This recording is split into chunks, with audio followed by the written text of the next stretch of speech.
200+ ছিল বলবো না, সেটা ওদের ব্যাটিং দেখেও কিন্তু আমরা মনে করছি যে 200+-এর উইকেট ছিল না। আমাদেরও আর্লি ব্যাটিংয়ে কিন্তু এরকম মনে হয়নি, বাট যখন একটা ব্যাটসম্যান উইকেটে থাকে, সময় নেয়, তখন তার কাছে মোর ইজি হয়, প্ল্যান করতে, এক্সিকিউশন করতে ইজি হয়, যেটা ওদের বলতে গেলে রিয়াদ ভাই করেছে, ফাহিম আশরাফ করেছে। আসলে খেলাটা কিন্তু ওদের জন্য এত ইজি ছিল না যে আমরা 2 ওভার বাকি থাকতে হাঁটতে হবে। ওরা কিন্তু মোমেন্টামটা আমাদের দিকে ছিল প্রায় অলমোস্ট 10, 12, 13, 14 ওভার পর্যন্ত, দেন এটা শিফট হয়েছে। তো আমার কাছে মনে হয় যে ব্যাপারটা আসলে ভালো ব্যাটিং করা, বোলিংয়ে এক্সিকিউশন করা, এটা আসলে ম্যাটার করে, বা এই কারণে আসলে ওরা জিতেছে। ওরা যে বলগুলো পেয়েছে সেগুলো পারফেক্টলি বাউন্ডারি নেওয়ার চেষ্টা করেছে, আমাদের আসলে এক্সিকিউশন ভালো মতো হয় নাই। এই কারণে আসলে মনে হচ্ছে যে উইকেটটা অনেক ভালো ছিল, বাট আমরা এমন না যে খুব ভালো ভালো বলে কিন্তু তারা মারলো, ব্যাপারটা তাও ছিল না।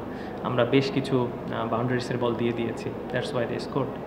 অবশ্যই টি-20 খেলা, মোমেন্টামের খেলা, যে কোনো সময় যে কোনো টিম নিয়ে যেতে পারে, শিফট হতেই পারে, বাট প্লেয়ারদের মধ্যে ভেরি ইয়াং সাইড, এমন না যে অনেক experience, but they are very talented players. তো ওরা আসলে এমন না যে তারা খুব বডি ছেড়ে দিয়েছে বা রিল্যাক্স হয়ে গেছে, বাট এটা সত্যি যে আমাদের কাছে কিন্তু যে অনেক অপশন বোলিংয়ে ছিল তাও কিন্তু না। আসলে একটা ক্যাপ্টেনের কাছে যখন অপশন থাকে, আপনি যদি বরিশালে চিন্তা করেন বা যে কোনো টিমের চিন্তা করেন, তাদের হাতে বোলিংয়ের অপশন কিন্তু অনেক, তারপরেও কিন্তু তারা 190-95 আমরা করতে পেরেছি। সেখানে আমাদের কাছে কিন্তু বোলিংয়ের একটা লিমিটেশনস আছে, এটা আপনারা সবাই দেখেছেন। তো সেখান থেকে আমরা একটা অলরেডি ফরেনে একটা কম নিয়েও খেলছি, যেখানে একটা অলরাউন্ডার থাকতেই পারতো। তো আমার মনে হয় আমাদের একটু অবশ্যই বোলিংয়ের একটু এক্সপিরিয়েন্সের ঘাটতি আছে, আদার দেন তাসকিন, ই বোলিং এক্সেপশনালি ওয়েল। ওর সাথে যদি কোনো একটা বোলার ভালো একটা এক্সিকিউশন করতে পারতো, ভালো একটা 4টা ওভার শেষ করতে পারতো, আমার মনে হয় গেমটা আমাদের কাছে থাকতো। বিশাল ঘাটতি বলবো না, এরা সবাই কিন্তু আসলে পারফর্ম করেছে। আসলে শফিউল ভাই দেখেছি আমরা লম্বা সময় ধরে বাংলাদেশ টিমে খেলেছে, এক্সপেরিয়েন্স। আমরা মোহশেক যে আছে সেও কিন্তু এনসিএলে ভালো বল করেছে, সুইং করাতে পারে, ডোমেস্টিকে ভালো করেছে। মৃত্যুঞ্জয় কিন্তু আপকামিং খুব ভালো একটা শেপে ছিল, বিপিএলের একটা এক্সপিরিয়েন্স আছে, এনসিএলও ভালো করেছে। আসলে আমরা যারা আছে তারা যে খারাপ করে টিমে আছে ব্যাপারটা তা না, they are performer, they are well capable, but বিপিএলের মতো মঞ্চে আসলে সব টপ প্লেয়ারদের আসলে জায়গা এখানে হয়। তো সেখানে আসলে অনেক সময় এক্সপিরিয়েন্সের কারণে অনেক সময় এক্সিকিউশন হতে পারে না, বা ক্রাউডের প্রেশার থাকে। আমার মনে হয় প্লেয়ার কেউ খারাপ না, বাট আশা করি তারা নিজেদেরকে এখানে শো করবে যে তারা কতটা ভালো। এটা ছাড়া আসলে ক্যাপ্টেনের কিছু করার থাকবে না, বা টিমেরও কিছু করার থাকবে না। আমার হয়তো বা নেক্সট ম্যাচে আপনি একে বাদ দিয়ে আরেকজনকে খেলাবেন, সে কতটুকু প্রুফ করতে পারে সেটা দেখার বিষয়। বাট আমরা আসলে চেষ্টা করব যেসব প্লেয়ার খেলবে তাদেরকে ব্যাক করার। এছাড়া যদি কোনো প্লেয়ার বাইরে থেকে আমরা আনতে পারি, যদি সেটা বিদেশি হতে পারে বা I don't know local players available কেমন আছে, সেটা নিয়ে আমরা কথা বলবো। লেটস সি এটাকে আমরা কীভাবে ম্যানেজ করতে পারি। আমি আসলে যখন এই টিমের ক্যাপ্টেন সিলেক্ট হলাম, তখন আসলে আমার প্রতিটা প্লেয়ারের কাছে একটাই রিকোয়েস্ট আছে বা থাকবে সবসময় থ্রু আপ দ্য টুর্নামেন্টে। আসলে এখানেই এমন কিছু প্লেয়ার আছে যারা নিয়মিত না, বড় টিমে নিয়মিত খেলছে না, বা ন্যাশনাল টিমে আসতে চায়। সাপোজ আমার ক্ষেত্রেই বলেন, আপনি জিসানের ক্ষেত্রে বলেন, আপনি ইয়াসিরের ক্ষেত্রে বলেন, আকবরের ক্ষেত্রে বলেন, Murad. So they are Mrityunjoy, they are very capable, very close to national side. So তারা সবাই কিন্তু অন্য টিমে গেলে, বা হয়তো যদি রংপুর ধরেন বা বরিশাল ধরেন বা ওরকম যদি টিমে ধরেন, তাহলে কিন্তু ডিফিকাল্ট হবে হয়তো বা ম্যাচ খেলার ব্যাপারটা থাকে অনেক সময়। কিন্তু যখন এরকম একটা টিমে খেলে যারা মোটামুটি একটা ব্যালেন্স টিম, তাদের কিন্তু অপরচুনিটি যে পুরোটা ম্যাচ খেলার, বা তাদেরকে একটা জায়গা ফিক্স থাকে। তো আমার শুধু একটা কথাই ছিল যে আসলে প্রুভের অনেক জায়গা আছে, যে তুমি কতটুকু ক্যাপাবল। আসলে এই বিপিএলটা তোমাদের জন্য এনজয় করার জায়গা, যে তোমরা বেস্ট আউটকাম দেওয়ার চেষ্টা করো, দ্যাটস ইট। কারণ তুমি ম্যাক্সিমাম ম্যাচই খেলবা, সবাই আসলে জানে যে তারা খেলবে, কাউকে তো আসলে ড্রপ দেওয়ার কোনো ব্যাপারটা ওরকম নাই। তো সে ফ্রি আছে, রিল্যাক্স আছে। আই হোপ এটা একটা মানসিক বাড়তি সাহস দেয়। আপনি যখন এনসিএল খেলে, বিসিএল খেলে বা প্রিমিয়ার লিগ খেলে, তারা কেন পারফর্ম করে? তারা কিন্তু জানে যে আমি এই ম্যাচগুলো টুর্নামেন্ট সম্পূর্ণ খেলবো। 2টা ম্যাচ খারাপ হলে, 3টা ম্যাচ খারাপ হলেও কিন্তু তারা কাম ব্যাক করে। একটাই কারণ যে তারা কনফিডেন্স পায় কোচের কাছ থেকে, ক্যাপ্টেনের কাছ থেকে, যে সে থ্রু অফ দ্য টুর্নামেন্টটা খেলবে, তখনই আসলে আউটকামটা আসে।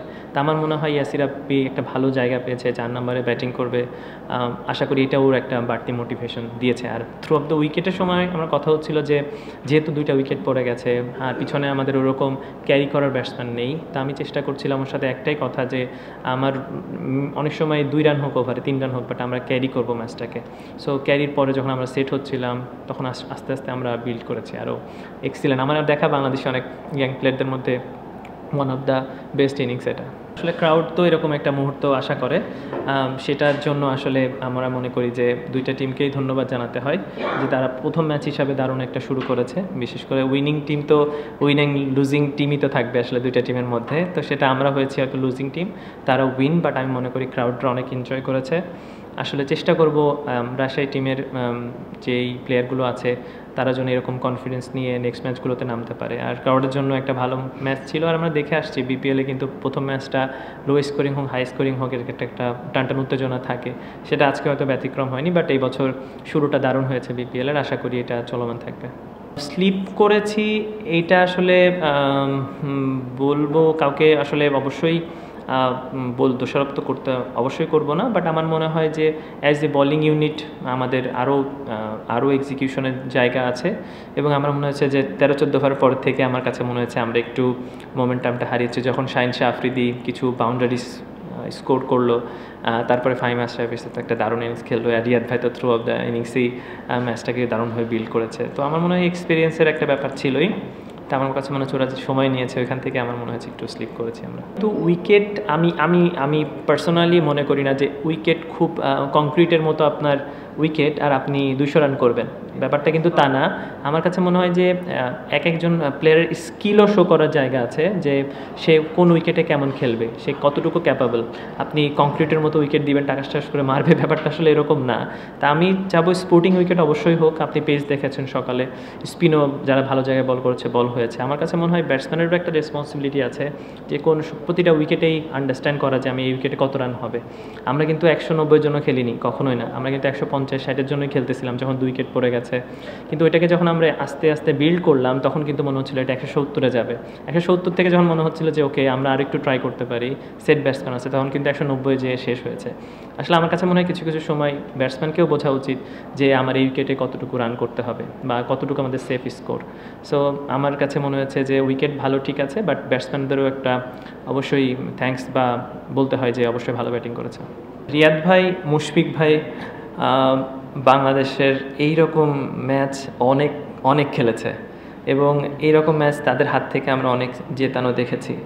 বাংলাদেশকে জিতিয়েছে, এবং তাদের যখন যখন তারা যেই টিমে খেলে তাদেরকেও জয়লাভ এনে দেয়। তা আমার কাছে মনে হয় তারা মোটামুটি জানে, এবং তাদের ওই বিলিফটা আছে যে কীভাবে ম্যাচটা শেষ করতে হবে।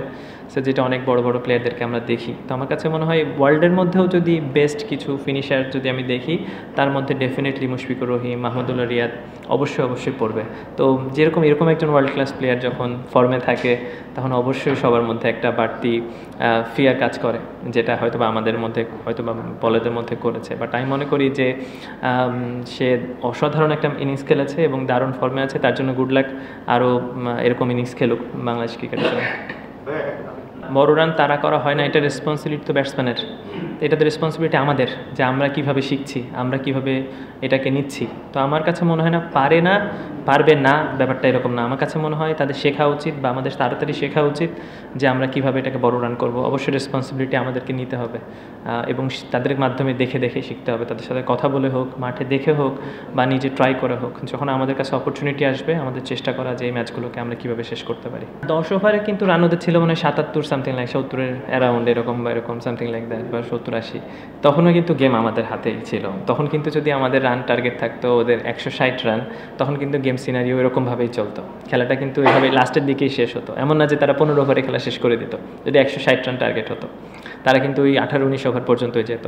তো আমার কাছে মনে হয় যখন যেটা স্কোর বোর্ডে থাকে ব্যাটসম্যানরা ওইভাবেই ট্রাই করে খেলার।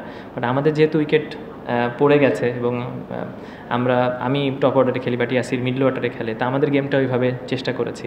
বাট সেম ক্ষেত্রে কিন্তু ওদের যেহেতু 5টা উইকেট পড়ে গিয়েছিল, সেখানে কিন্তু আমাদের চান্স সবসময় ছিল যে 1-2 উইকেট পড়লে রিয়াদ ভাই আউট হয়ে গেলে হয়তো বা মোহাম্মদ নবী ব্যাটিংয়ে আসতো, আমাদের হয়তো কিছু না কিছু অপরচুনিটি থাকতো, যেখানে তাসকিনের সাথে যদি আরেকটা বলার জাস্ট 20টা রান কম দিত বা 10টা রান কম দিত, বা এক ওভারে একটা 3টা 6 বা 2টা একটা 6-এর জায়গায় যদি 2টা 6 কম হতো, তাহলে কিন্তু আমরা লাস্ট পর্যন্ত এটাকে একটা মোমেন্টামকে নিয়ে যেতে পারতাম। তা আমার মনে হয় যে বোলিং ইউনিট আমাদের আরেকটু চিন্তা করা উচিত। আর আমি মনে করি ব্যাটিংটা 190 হয়েছে, এর মানে না রাজশাহী টিম প্রতিদিন 190 করবে। অনেক সময় 140-এর খেলা হবে, অনেক সময় 60-এর খেলা হবে, এক সময় 200-র খেলা হবে। সেই যেটা হবে সেই অনুযায়ী আমরা ট্রাই করবো খেলার, সেই অনুযায়ী ট্রাই করবো আমাদের বলারকে বলার জন্য এক্সিকিউট করতে পারে। আসলে আমরা এখনও পাইনি, কেউই পাই নাই, বাট আমার মনে হয় যে শুরু হয়েছে বিপিএলটা, আমরা আসলে কোনো প্রশ্ন বা কোনো কমপ্লিকেশন না তুলি প্লেয়াররা, আমরাও চাই না। আসলে বিপিএলটা সব ওয়ার্ল্ড ক্রিকেটে সবাই দেখে, এরকম কোনো নিউজ না আসুক আমাদের কাছে, বা আমরা দেখতে হয় ওয়ার্ল্ড ক্রিকেটে এভাবে নিউজ আসতেছে, কোনো পারিশ্রমিক হচ্ছে না, বা আমরা পজিটিভ ওয়েতে চিন্তা করি, অবশ্যই একটা গোছালো পরিবেশ তৈরি হবে। আমাদের কিন্তু অনেক ড্রেসও আসছে অনেক দেরিতে, অনেকের গিয়ার্স আসছে অনেক দেরিতে। সো বিপিএলটাকে আমরা সবাইকে পজিটিভ ওয়েতে নিতে চাই। অবশ্যই মালিকরা না দিয়ে তো যাবে না, বা বিপিএলের যারা বিসিবি আছে তারাও তো আসলে এটাকে অর্গানাইজ করবে। তো আমরা অবশ্যই পজিটিভ ওয়েতে নিচ্ছি যে হ্যাঁ, সময়ের সাপেক্ষের কারণে হয়তো বা বিলম্ব হয়েছে, আশা করি তারা প্রপার ওয়েতে অর্গানাইজ করবে।